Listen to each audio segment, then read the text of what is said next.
Please subscribe my channel Bong English Tutorial, pushing the red and then bell button. Thank you. তাহলে আজকে আমরা objective sentence সম্পর্কে আলোচনা করব। অবজেক্টিভ সেন্টেন্সের ন্যারেশন কিভাবে করতে হয় এই সম্পর্কে আলোচনা করব। এর আগের ক্লাসে আমরা আলোচনা করেছি ন্যারেশন চেঞ্জের কিছু সাধারণ রুলস এবং অ্যাসার্টিভ এবং ইম্পারেটিভ সেন্টেন্সের ন্যারেশন চেঞ্জ কিভাবে করতে হয় সেগুলিকে নিয়ে। তাহলে স্টার্ট করার আগে আমরা এই রুলসটা আরেকবার জেনে নিই। অবজেক্টিভ সেন্টেন্স বলতে আমরা সেই ধরনের ইচ্ছা বা প্রার্থনামূলক বাক্যকে বুঝি যে অবজেক্টিভ সেন্টেন্সে রিপোর্টিং ভার্বের পরিবর্তে কি বসে, উইশ বা প্রেড বসে। উইশ বা প্রেড, অর্থাৎ যদি উইশ করা বোঝায় তাহলে উইশ বসবে, আর যদি প্রার্থনা করা বোঝায় তাহলে আমরা বসাই প্রেড। তারপর বসে লিঙ্কার দ্যাট, কি বসে অবজেক্টিভে? Linker that. এবং অবজেক্টিভ সেন্টেন্সে অর্থাৎ রিপোর্টেড স্পিচটা কি করতে হয় না, আমরা আগে করেছিলাম ইন্টারোগেটিভ সেন্টেন্সের মতোই করতে হয় কি না, সেটাকে অ্যাসার্টিভ করতে হবে, অর্থাৎ সাবজেক্ট ভার্ব অবজেক্ট পরপর বসাতে হবে। তাহলে তিনটে জিনিস আমরা এখান থেকে জানলাম, কি রিপোর্টিং ভার্ব হবে উইশ বা প্রেড, লিঙ্কার হবে দ্যাট, আর রিপোর্টেড স্পিচটা কি করতে হবে না, সাবজেক্ট ভার্ব অবজেক্ট পরপর বসাতে হবে। তাহলে এবার আমরা করি, করলে আমরা বুঝতে পারবো। বলছি সে বলল may your son recover from illness, মানে তোমার ছেলে অসুস্থতা থেকে তাড়াতাড়ি সুস্থ হোক। তার মানে কি করছে এখানে? তার মানে নিশ্চয়ই এখানে প্রার্থনা করছে, তোমার ছেলে তাড়াতাড়ি সুস্থ হোক, প্রার্থনা করছে। তাহলে আমরা কি করবো রিপোর্টিং ভার্বটা? যেহেতু প্রার্থনা বোঝাচ্ছে সেহেতু আমরা রিপোর্টিং ভার্বটাকে কি করবো না, প্রেড বসাবো। তাহলে সি প্রেড, লিঙ্কার আগে বললাম দ্যাট, তাহলে আমরা এখানে বসিয়ে দিলাম দ্যাট। এইবার কি বললাম না, রিপোর্টের যে স্পিচটা আছে এটাকে আমরা সাবজেক্ট ভার্ব অবজেক্ট পরপর বসাবো, অর্থাৎ অ্যাসার্টিভ করব। তাহলে এর সাবজেক্ট হচ্ছে ইওর সন, এটা হচ্ছে সাবজেক্ট।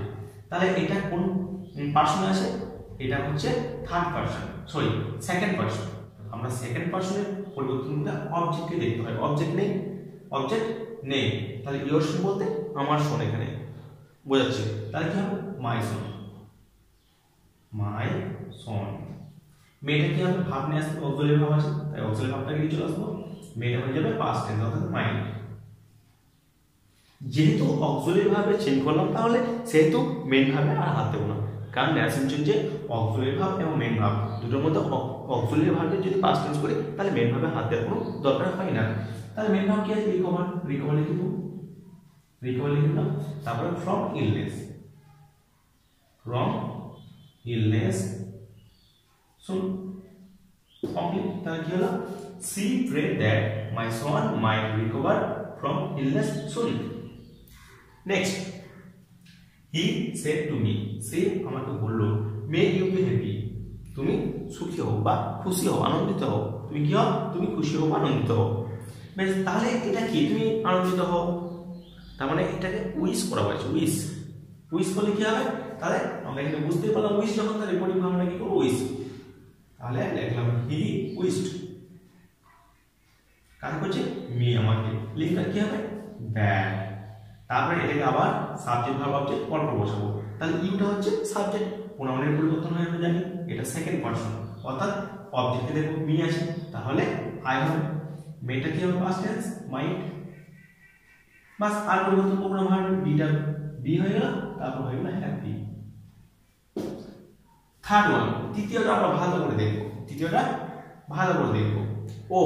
ওহ, এটা কি বোঝাচ্ছে দেখা যায়?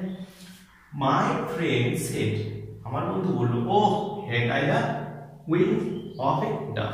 ডাভ মানে হচ্ছে ঘুঘু পাখি। বলছে আমার যদি ঘুঘু পাখির মতো ডানা থাকতো, তাহলে কি ঘুঘু পাখির মতো ডানা থাকতো, তাহলে তো ইচ্ছা, অর্থাৎ ইচ্ছা মানে উইশ।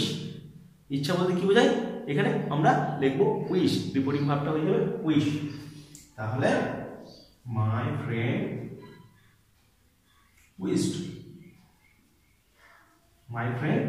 উইশড, লিঙ্কার হলো দ্যাট।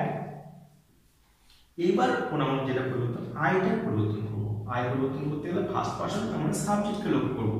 মাই ফ্রেন্ড হচ্ছে থার্ড পারসন। এবার আমার বন্ধু ছেলেও হতে পারে, মেয়ে হতে পারে, তাই আমি এখানে হিও লিখতে পারি, আবার সিও লিখতে পারি।